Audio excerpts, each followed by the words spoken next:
to 2000. Some of my single family homes got vacant. So I was like bleeding from that a little bit. I just rented those out. And then eventually I'm doing a seller carry second note. So eventually I'm going to get paid about like, $2,200 a month on that one.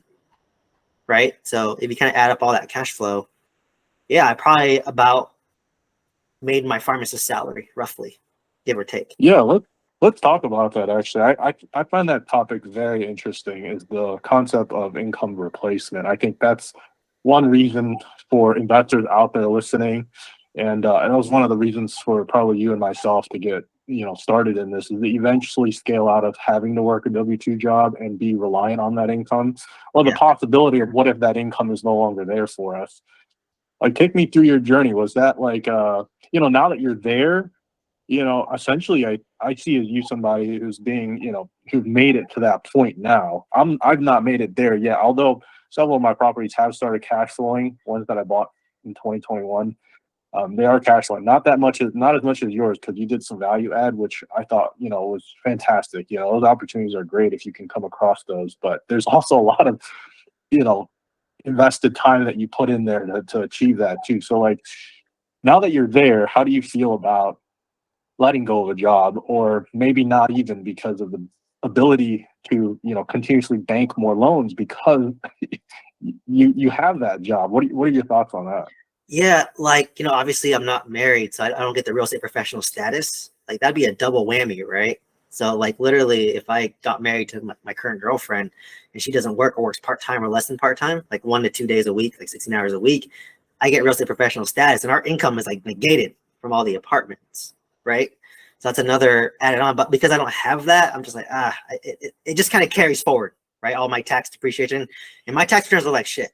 I'll be honest, because I've been pumping so much money into fixing things up. My tax returns look like garbage, right? I'll be honest. I might have a hard time qualifying for my primary residence when I buy. I might have to be excluded off the loan and just have my girlfriend on the loan because I look like shit right now. But now that I sold my mobile park and I'm cash flowing like crazy, they might give me a chance. But yeah, I mean, like the cash flow is certainly nice, but what I didn't talk about was the appreciation I made like behind the scenes, right? So like I made at least, I don't even know, 700, 800,000 just off appreciation off my 26 unit, right? I'm all in for about 800 and I probably doubled it to 1.6. I could probably sell for 1.6 right now. And that's Now, still which city in Oklahoma was that again? Oklahoma City. Oklahoma City. Okay, Yeah. that's not too far from where I'm at. Um, the now, would you consider, just obviously appreciation is great until you go to sell, then you're going to get taxed heavily. And you being young, there's no reason to sell, so you can just bank on that cash flow and just kind of let appreciation kind of sit on the sideline for a little bit, unless you find something else, right? Are you looking at more deals? Would you consider selling, or what's your long-term goals there? Yeah. So like right now, this is kind of the first period because I've been grind. This is the first time where I can kind of take a step back and then reflect on like what I want to do, right? Because when you're entering the grind, right? You're starting. I didn't feel it until like maybe 6 to 8 months in. But once you start entering that grind, um, like you're just focused on like trying to survive. You can't think ahead, right? Like I was super stressed, man. I had to like do a bunch of like make sure I got 8 hours of sleep, exercise, take vitamins, supplements, meditate. I gratitude journal. I never believed in that crap. But when I was really stressed, I had to do something to like balance myself out, right? So like in terms of like I didn't really answer the question, but like I think I still will continue working just to be more bankable. Right now it's we're probably heading towards a recession. So I want to be able to have that steady income. And like you said, my cash flow is amazing, right? I can make 7,000, but if I have 2 AC units bust, I just lost all my cash flow. Right. So what I kind of realized is that you have to build another kind of like I'm trying to build another stream of income now that's outside of real estate. So that's why I'm kind of pivoting towards like a little bit more social media, coaching, like mentoring, that kind of route. Because if you kind of do high ticket, like what I'm doing, you can sell like 1 or 2 courses, and that makes way more than the cash flow for my apartment complex portfolio. Right? If I'm making $7,000 a month, and let's say you're selling a $3,000 product, you just sell 2 of those a month. you kind of matched your cash flow. So I think like now that I know how to do real estate, I kind of want to go into like the, teaching side. It's very natural for me because I teach pharmacy residents and students right now. I've always been really big into teaching. So I'm trying to build that up a bit. And, like social media opens up a lot of opportunities and doors. Because I know a lot of people who are like doing coaching and they have like, mastermind sessions or whatever, like kind of like what I'm doing, but they charge for it. I'm just like, if you have a subscription program where people pay you $200 a month and you have like 100 people or 1,000 people, that's a lot of money, right? So I'm trying to like focus on building the personal brand now a little bit. And then I think once that kind of starts getting up to my income, I would probably feel comfortable stepping away from my day job. But it's just because like I've mastered balancing everything, right? I'm doing my day job. Plus I renovated 90 units. Like right now it's a cakewalk for me, right? Like moving forward, I'm not going to do 90 units value add again. I'm just going to buy one at a time. I'm going to buy like a 30 to 50 unit, value add it, take me about 2-3 years, finish it, then buy another one, repeat the process every 3 years, right? So right now, all my capital is trapped. It's trapped in my mobile home park. It's trapped in my apartment complexes, right? Because unless I do a cash out refinance, which I'm not, because interest rates are terrible. I'm thinking about doing a 1031 exchange on my single family homes because I have at least one of mine in California, Bay Area, has at least 700,000 in equity in there. And Oh wow. Yeah, like I'm telling you, like I have a $700,000 equity, just one single family home. I only rent that thing out for like $4,000, but I can transfer that $700,000 of equity into a 50-unit apartment complex that's getting me around $33K a month. Right? Like that's what I'm saying. I wish I had that foresight because I could have bought my mobile park. I could have sold my single family home that had $700,000 equity in it because during COVID, it was high valuations when interest rates were low. I could have bought all of it. I could have bought my 2 apartments, that 50 unit, plus a mobile home park, because that 50 unit was turnkey. So I wouldn't require any work from me, right?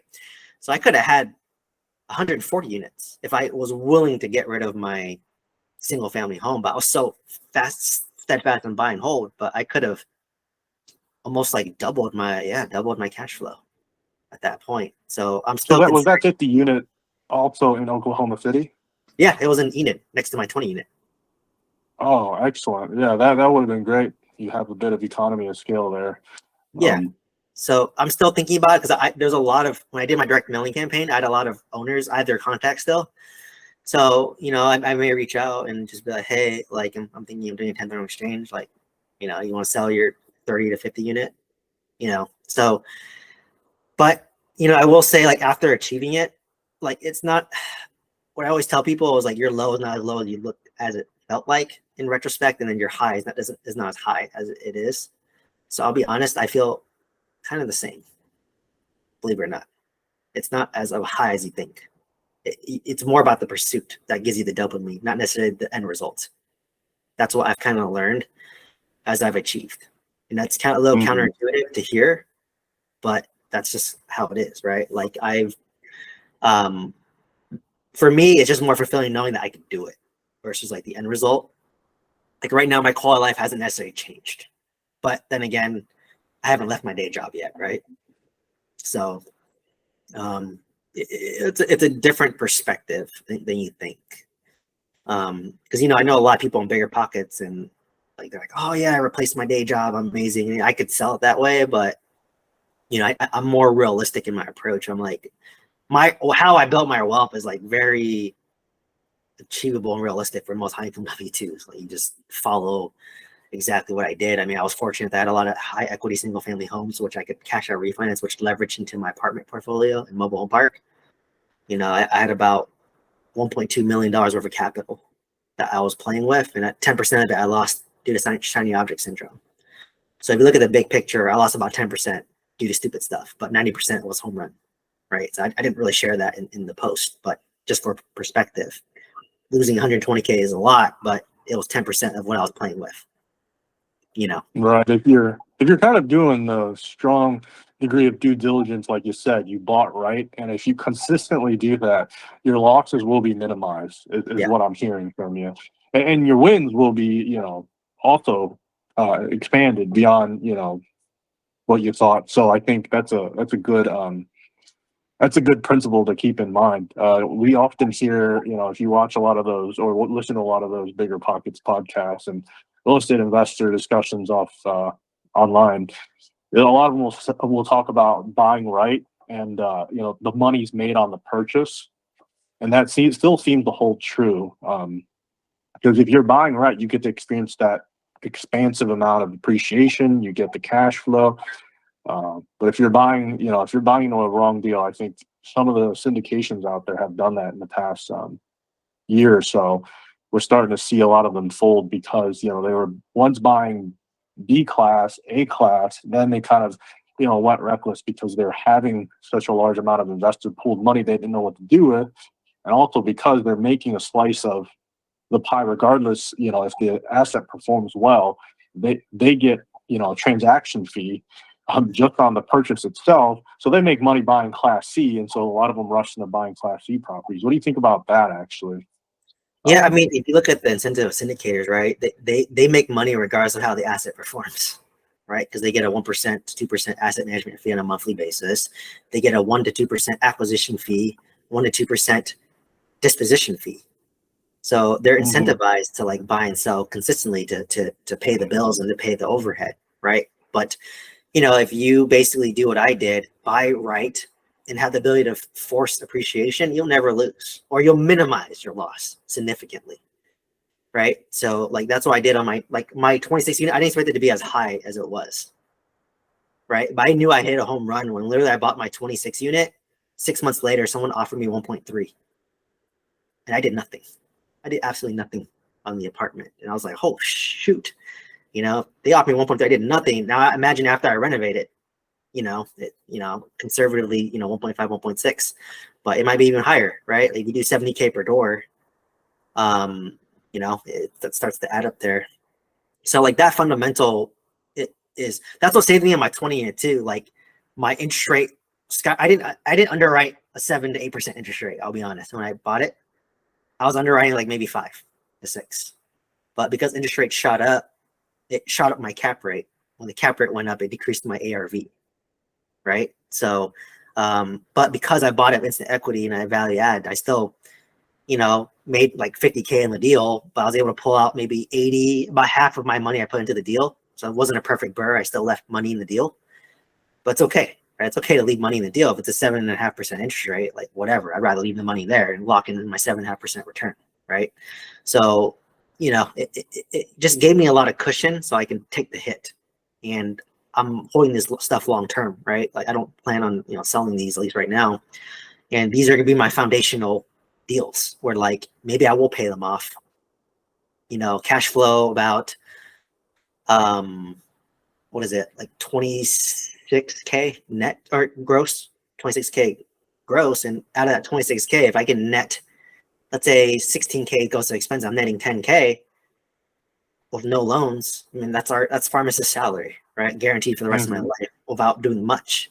Then once I have that foundation built, then I can build upon it too, right? So this might be the season of me slowing down, because I bought a lot of units, I scaled fast, but now this might be the season of me stabilizing, scaling down, building my financial foundation. And, I invest in whole life insurance as well.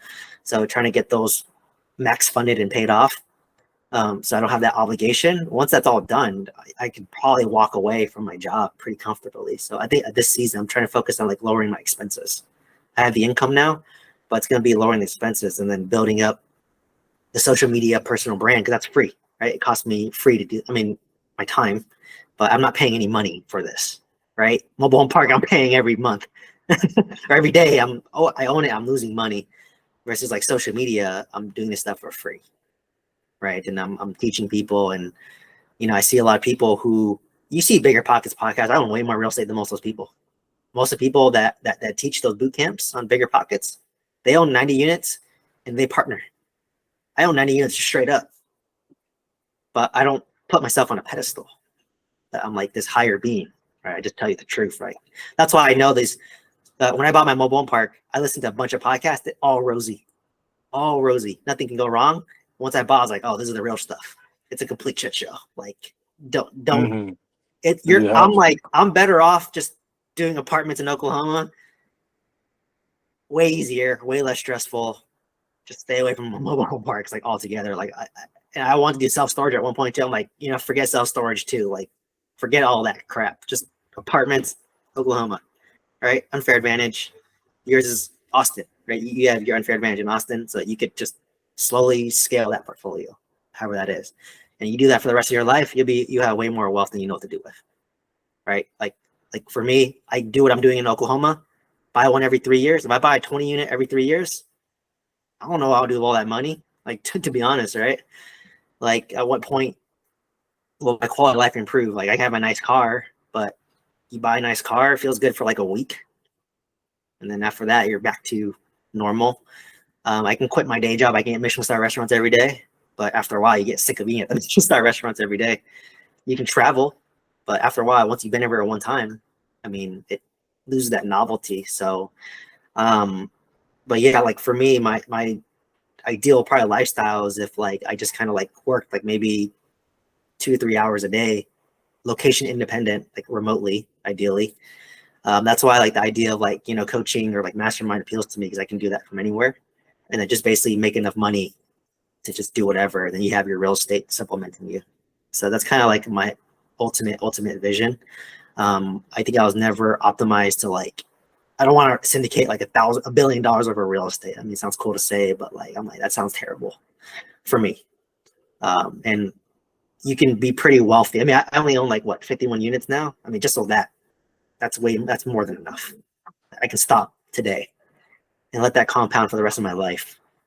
I'm only 33 right now. Like let that compound for the rest of my life. I mean, that's way more wealth than I know what to do with, right? So I think people and I got caught up in the chase of chasing numbers and money, but as I kind of achieved it, it kind of like was a little bit humbling. Like, oh, I didn't need to go as fast as I went. I didn't need to stress myself as much as I did. Right? I didn't even go as fast. I just can go, slow and steady wins the race, right? Tortoise and the hare, like we hear that story, but no one listens to it. Right? Like, so it's quite interesting. Like you gain a different perspective once you kind of achieved it, so it's very humbling, right? Yeah, there's a lot we could talk about in terms of mindset, but yeah. Thanks for kind of sharing that. Because I know, like, basically, you see me, and you're like, I want what he has, but now you're hearing me saying that, oh, it's not gonna be as, I mean, it's nice. Don't get me wrong, but it's not as like as much of a high as you expect it to be. It's just kind of like, oh, okay, it wasn't as great as I thought it'd be, or it's not as worse as I thought it'd be. Because for some reason, every time something went wrong in my mobile home park, it felt like I was at a life or death situation. I was like, wait, I'm still alive. I'm not gonna die. Like even if I lost $60,000, like whatever, dude. Like in 20 years or even 2 years, am I gonna remember it? Probably not, right? I mean, I can work my pharmacist job and make that money back in whatever, like 6 months, right? But it's for me, it was the lessons and the clarity to know that like screw shiny object syndrome. Now I'm more disciplined. I'm gonna say screw it. Like what you just told me about the condos sounds cool, but I don't think I would do it because that's not my unfair advantage. I'd rather just take that same effort and just buy another 10 unit in Oklahoma near my 26 unit. And maybe it's a turnkey one that I pay market price for, but it's passive and I know it. Right. So it's pretty interesting, pretty humbling. That's what I'm saying. Like, it's ironic because I sell coaching and mentorship, but I tell the hard truth too. I don't give a rosy picture to like paint this hopium for you, right? Because I bought into the hopium, as I shared in my story. But it's hard. Like I tell people, like, if you're not willing to spend whatever, invest in some education, coaching, whatever, you have no business doing apartments. Because if you see one of my videos, I talk about 300,000 is the minimum you need to play ball in apartments. And absolutely, yeah. If you're penny pitching $3,000 for a course, which is 1% of what you need to buy an apartment complex, then don't even buy an apartment complex. Don't even buy real estate. Just do index funds, right? Right. So that's why there's a high threshold there. It is like that's why I tell people. Like, I instantly weed people out. I'm like, and don't get me wrong. Like I didn't have $300,000 up to in the beginning. I built up equity in my single family home portfolio. Mm-hmm. Right. So I tell a lot of my students, like, it's not gonna sound sexy, but maybe your first move is to buy a single family home that you live in and maybe it'll appreciate over the next 5 years. And now you have your seed money to buy your apartment complex. But it's not sexy to say that versus saying, hey, Sandy, you can retire in 6 months without much effort using my strategy. Right? I can sell Right. them, but I know it's not realistic as someone who's done it. Right? That's why I can tell like I can quickly weed out people who are not like legit easily.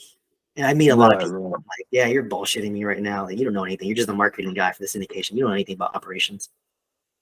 I can sniff it out easily, right? Because I operate.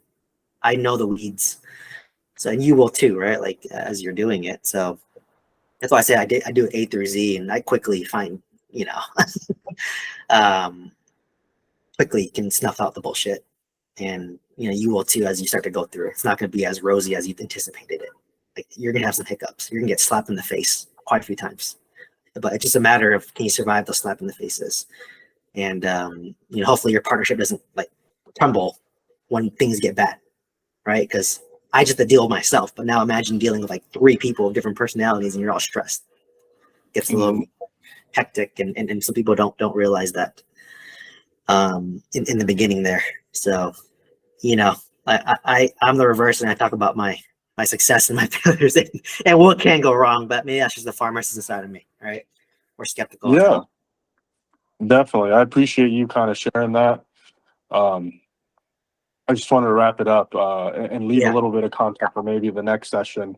But yeah, that's great. Glad you kind of shared that post recently about the failures, and because there's always gonna be. I think that's inevitable for everybody who's gonna venture into real estate, is that you're not gonna hit home runs every day. You're bound to lose somewhere on something, either nickel and dime by these little, appraisal fees and such that come up, or, it'll be a tenant here or there who doesn't want to pay rent and you're going to have to evict. And I think that's, from a personal perspective, which I'll share maybe next time, is one of the first things that I did was I had to evict a tenant for my father, who's a real estate investor as well. And that was when I hit 18, actually. I went to court to represent us. And, that experience kind of, made me think for a year or two through college, like, oh, I shouldn't go into real estate. That was terrible. But then after coming out of college, I said, well, I did the worst thing that there could be. I did the eviction. It doesn't get worse than that, is when you have to evict somebody. So once you pass through your fears, you kind of come out a different person, and it'll battle test you. And there's, it's not all sunshine and rainbows, like you said there, Stephen, but, once you do fight through it, it'll be worth it at the end. There's definitely going to be returns for the smart investors. Yeah, definitely. But anyway, I'll let you wrap it up. Yeah, to summarize that, like nothing's gonna be worse than me renovating 90 units or working full time. Right? Right. So yeah. to me, I'm like, wait, I don't have a full-time job. I'm just doing one apartment complex that I already know the market for. That's easy. So that's what I'm saying. Like, if you can survive, you'll win.